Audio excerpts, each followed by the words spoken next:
Você conhece todos os lugares que seu filho frequenta?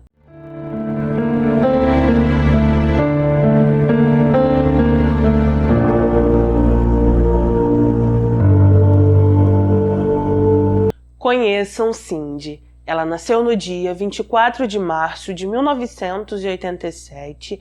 Ela era uma menina de 9 anos que vivia em Washington, Estados Unidos. Cindy foi descrita como uma menina simpática, alegre e bastante vaidosa também.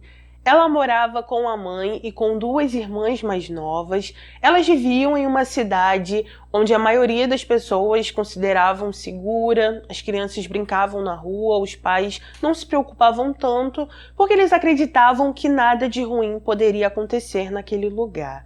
Cindy era extremamente comunicativa, vivia cercada por amigos, brincava com suas irmãs, com amigos de seu bairro e também adorava usar vestidos. De acordo com sua mãe, ela dificilmente usava outra roupa porque ela realmente adorava usar vestidos. No dia 4 de julho de 1996, Cindy acordou, seguiu sua rotina normalmente. Algum tempo depois, ela almoçou com sua família.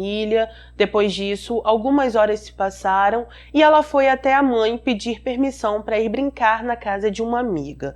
Como isso era comum, Rhonda, a mãe de Cindy, permitiu. A filha então saiu de casa. Algum tempo depois, ela saiu para lavar o carro. Quando voltou, só encontrou 2 filhas em casa. Cindy ainda não tinha voltado, porém, como a regra daquela casa era se escurecer, volte para casa, e ainda estava claro, ela não se preocupou e achou que a filha ainda estava na casa dessa amiga. Por volta das 6 horas, ela comprou uma pizza, comeu com suas 2 filhas e guardou um pedaço para Cindy porque ela ainda não tinha chegado.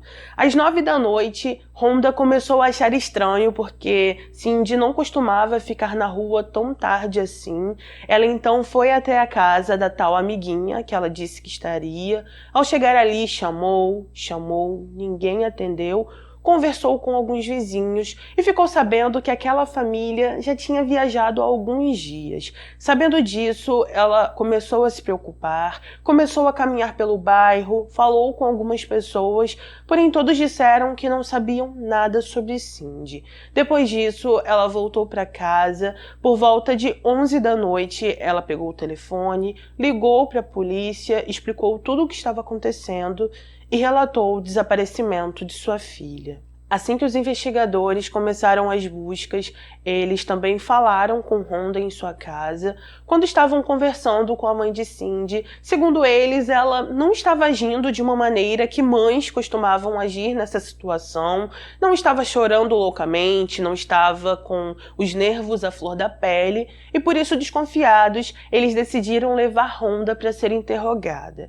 Ali na delegacia, ela disse que não tinha nenhum envolvimento no desaparecimento de sua filha, ficou insistindo nisso, não estava dando informações exatas aos policiais e por isso eles continuaram desconfiando dela. Depois disso, eles pediram para Rhonda fazer um teste do polígrafo. Ela aceitou, respondeu todas as perguntas, mas ao final ela não passou e por isso continuou sendo interrogada. Em certo momento, os investigadores perguntaram a ela qual foi o último horário que ela viu a menina. Rhonda não soube responder, ela deu alguns horários, até que por fim disse que acreditava que a última vez que tinha visto Cindy foi às 4h30 da tarde. Após isso, ela foi liberada porque os policiais não tinham evidências concretas contra ela. Mesmo assim, eles continuaram investigando Rhonda, souberam que ela estava namorando com um homem há alguns meses e por isso esse homem se tornou um suspeito em potencial nesse caso. Isso aconteceu porque a polícia descobriu que algumas vezes ele batia em Rhonda, então eles ficaram pensando se ele não fazia o mesmo com Cindy e por isso o levaram para ser interrogado. Ali na delegacia, aquele homem se comportou de uma maneira rude, foi agressivo, não estava falando de uma maneira gentil com os policiais e por isso eles também pediram que ele fizesse um teste do polígrafo. Ao final do teste, aquele homem passou. Ele também deu um álibi dizendo que estava trabalhando no dia 4 de julho. Os policiais confirmaram seu álibi e por isso ele acabou sendo descartado como suspeito nesse caso. Os policiais então decidiram ir atrás do pai biológico de Cindy. Eles estavam desconfiando desse homem também, porque souberam que quando Rhonda morava com ele, aquele homem também não era uma pessoa fácil de lidar, por vezes a agredia e não era um bom pai. Ao saber onde esse homem estava, os policiais tiveram certeza que ele não estava envolvido no caso de Cindy. O que acontece é que nessa época o pai dela já estava preso há algum tempo devido a um roubo, já tinha até sido julgado e ia ficar mais de 30 anos na prisão. Como foi descartado como suspeito, os policiais focaram no bairro onde Cindy morava. Eles conversaram com alguns vizinhos, vasculharam vários locais e dezenas de voluntários até os ajudaram a procurar por Cindy por toda a cidade. Eles olharam estradas, florestas, pequenas áreas arborizadas, porém, infelizmente, até então, eles não tinham encontrado nenhum sinal daquela menina. Por causa disso, os policiais decidiram falar com a mãe dela mais uma vez. Como Rhonda não sabia dizer nada para os policiais, eles então decidiram falar com as irmãs de Cindy e então conversaram com a irmã dela do meio, que era Ashley, de 7 anos. Quando Ashley começou a falar com a polícia, ela disse que antes da irmã sair de casa, as duas se falaram rapidamente. Ashley mencionou que Cindy lhe contou que iria para a casa de um amigo e então ela levou os policiais até a casa dessa pessoa. Ao chegar naquela casa, que ficava no final da rua de Cindy, os policiais olharam pela janela, não encontraram nada, parecia que não tinha ninguém ali. Eles chamaram, ninguém atendeu e por isso foram embora. Enquanto ainda estavam conversando com Ashley, eles perguntaram qual era o nome desse tal amigo de Cindy. Ela disse que o nome dele era Russ, que Cindy costumava ir à casa dele muitas vezes e que não só Cindy ia até a casa dele, mas ela e sua outra irmã também chegaram a frequentar aquele lugar. Ela disse que Russ tinha um cachorro que Cindy amava, que ele também tinha uma bateria que ele permitia que ela tocasse às vezes e que quando elas estavam na casa desse homem, elas ficavam desenhando, enquanto Cindy ficava conversando por muito tempo com ele. Devido a tudo isso, os policiais foram até Rhonda, perguntaram se ela conhecia esse tal homem.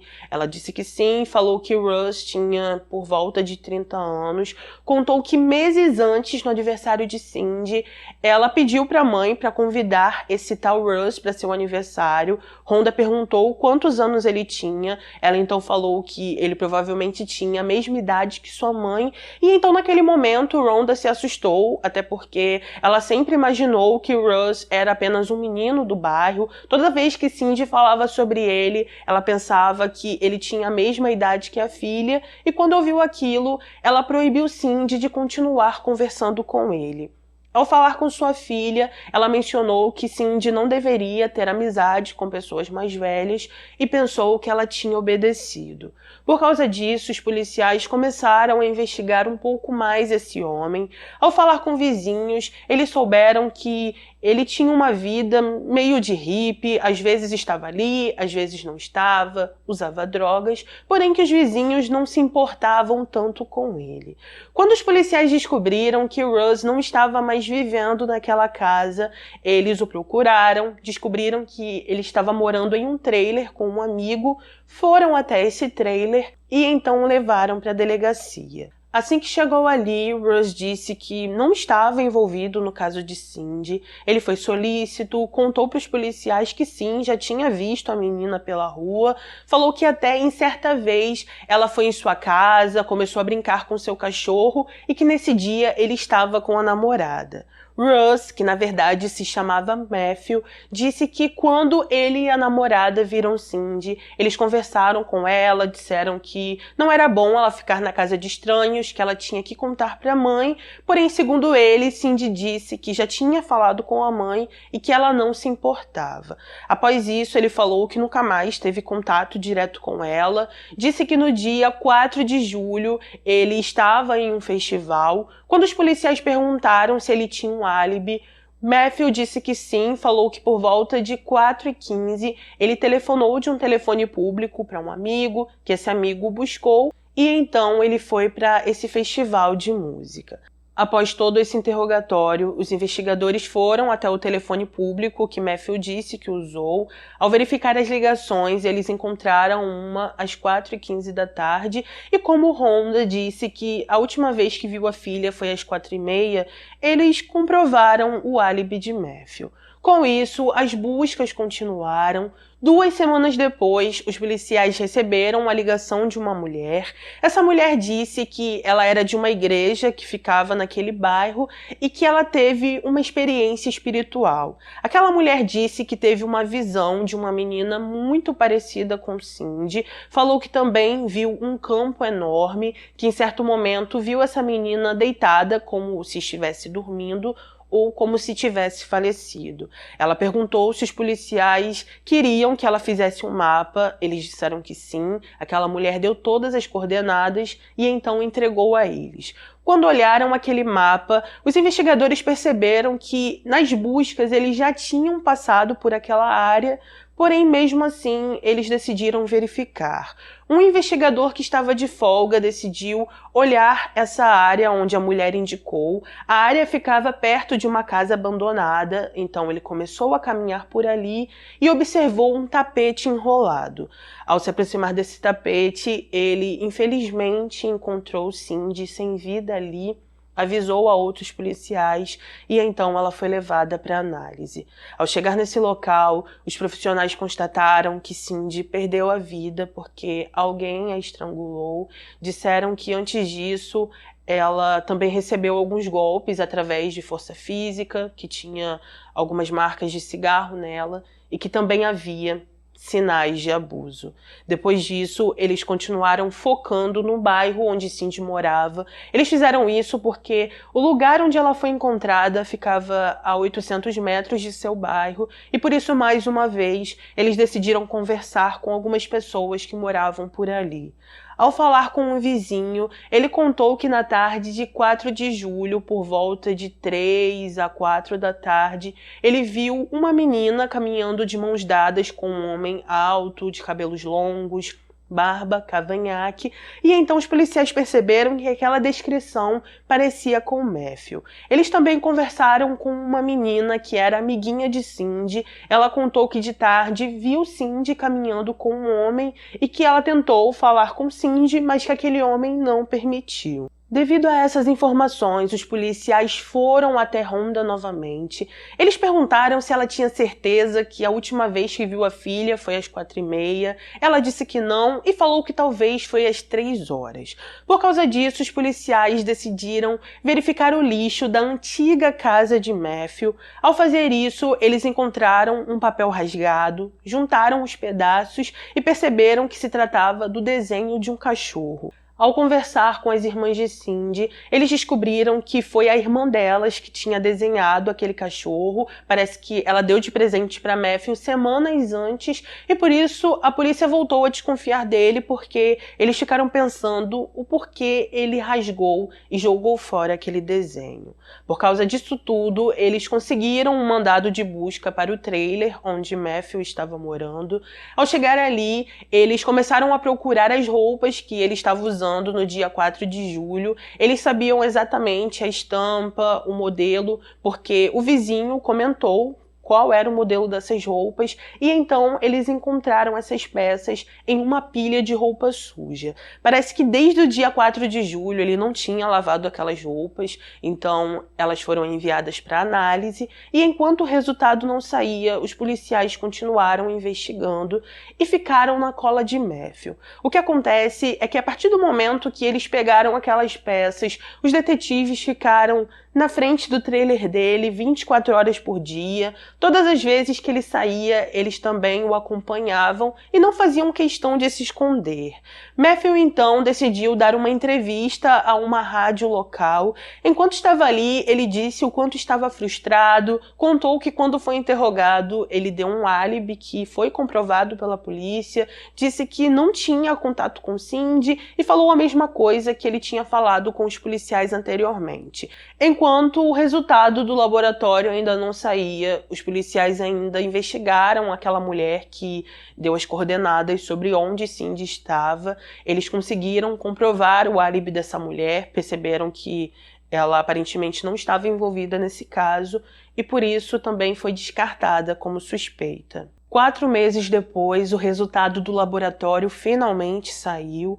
Ali, os profissionais constataram que nas meias de Matthew tinha sementes e algumas plantas, e essas sementes e plantas eram exatamente iguais às que tinham no local onde Cindy foi encontrada. Eles também analisaram a roupa de Matthew. Ali, eles encontraram a evidência mais importante, que foi o DNA dele e o DNA de Cindy misturados, e assim eles conseguiram um mandado de prisão para ele.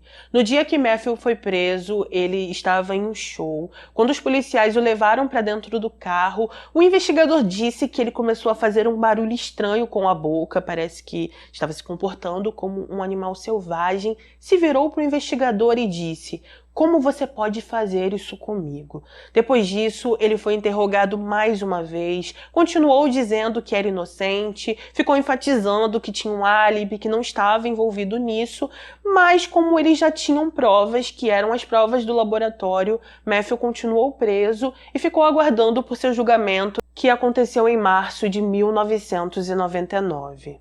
Ali no tribunal, Matthew apareceu completamente diferente. Ele estava com o cabelo cortado, com a barba feita, com roupas sociais, e as pessoas começaram a comentar que ele estava daquele jeito porque queria mostrar uma postura diferente para o júri. Ainda na audiência, os advogados de defesa de Matthew continuaram enfatizando que o álibi dele era verdadeiro. Apesar disso, os promotores falaram que não tinha jeito, que Matthew era o culpado sim, e disseram que provavelmente no dia 4 de julho, mais ou menos às 3 da tarde, Cindy saiu de casa e que ela foi imediatamente para a casa desse homem. Assim que chegou ali, como já estava acostumada, ficou talvez brincando com o cachorro, conversando com ele. Ainda segundo os promotores, em certo momento, não se sabe como ele convenceu Cindy a ir até a casa abandonada com ele, e então foi aí que o vizinho e a amiguinha de Cindy viu os dois caminhando pela rua. Assim que chegaram ali, Matthew provavelmente cometeu o ato. Depois disso, ele pegou um tapete velho da casa abandonada, levou para a área onde a meia dele ficou impregnada com as sementes e plantas, foi até o telefone público, ligou para o amigo para conseguir um álibi, foi para o festival de música e agiu como se nada tivesse acontecido. Com isso, ao final de tudo, após todos serem ouvidos, Matthew foi sim considerado culpado e recebeu prisão perpétua, sem possibilidade de condicional. Durante essas investigações, ainda se descobriu que Matthew tinha histórico criminal. Parece que em 1982 ele abusou de uma adolescente de 16 anos, nessa época foi julgado, e ficou preso 5 anos. Em 1990, ele também foi preso, porém, por um outro caso envolvendo uma menina de 10 anos. Parece que ele bateu nessa menina e recebeu 5 meses de prisão. Ainda investigando um pouco mais a vida de Matthew, os investigadores descobriram que ele estava envolvido em outros 2 casos, onde 2 meninas faleceram. Ele chegou a ser investigado nesses casos, mas como não havia provas, ele nunca foi preso e nunca foi julgado.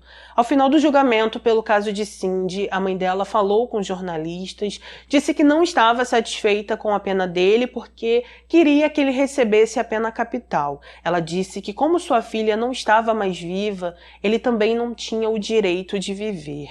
A mãe de Cindy ainda disse que ela ficou com muita raiva dos policiais na época das investigações, se sentiu frustrada porque eles queriam comandar suas emoções. Ela disse que estava chocada com o fato de não saber onde sua filha estava e por isso estava agindo daquela forma que eles consideraram tão suspeita. Ela falou que sentia muitas saudades da filha, que a amava muito e que preferia que isso tivesse acontecido com ela e não com Cindy. Após tudo o que aconteceu, a cidade onde Cindy morava nunca mais foi a mesma. Seus amiguinhos não se sentiam mais livres para brincar na rua, sempre andavam acompanhados de algum adulto ou em duplas, porque realmente não se sentiam mais seguros. O que aconteceu com Cindy mudou toda a forma que aquelas pessoas viviam naquela cidade. Então é isso, gente. Esse foi o nosso caso de hoje. A única coisa que eu peço a Deus nesse momento é que Ele te capacite e te dê sabedoria para que você conduza seu filho, neto, irmão, sobrinho, primo no melhor caminho possível. Deus deu aos animais aquele instinto de proteção, sabe? Os animais, quando eles têm filhotes, eles ficam de longe observando, deixam eles livres, porém quando percebem que algo está se aproximando, eles rapidamente chegam perto dos filhos e os protegem. Nesse momento, eu peço a Deus que Ele coloque em vocês esse alerta, esse instinto de proteção, que vocês sempre fiquem atentos a qualquer pessoa que se aproxime, independente se é amigo, um conhecido, da família, mas que vocês tenham esse instinto dentro de vocês. Eu sei que a vida é complicada, que a gente tem muita coisa para fazer, trabalho, estudo, às vezes não tem tempo, mas fique de olho, peque pelo zelo, peque pelo excesso, para que você depois não chore amargamente, tá bom? Que Deus coloque esse instinto maravilhoso na vida de vocês, para que vocês consigam proteger os seus e para que Ele sempre esteja com as mãos estendidas sobre a sua vida e sobre a vida da sua família, tá? Deixa aqui nos comentários o que você achou sobre esse caso, se você já conhecia ele ou não, e coloca a sua opinião, que é muito importante para mim. Se puder, por favor, não saia daqui sem deixar o seu like, que é de graça, não custa nada e ajuda a plataforma a entender que esse vídeo é relevante para que ela envie para outras pessoas também. Não se esqueça de compartilhar esse vídeo nas suas redes, também me ajuda demais. Ativa o sininho para ser notificado dos próximos vídeos. Se o sininho não está te avisando, vem sempre aqui no canal, clica na aba vídeos que você vai ver todos os vídeos que eu postei. Tá bom? Obrigada a cada um que chegou ao final desse vídeo, obrigada de coração pelo carinho e apoio de sempre. E é isso, um beijo no coração de vocês, fiquem com Deus, se cuidem sempre e até o próximo vídeo.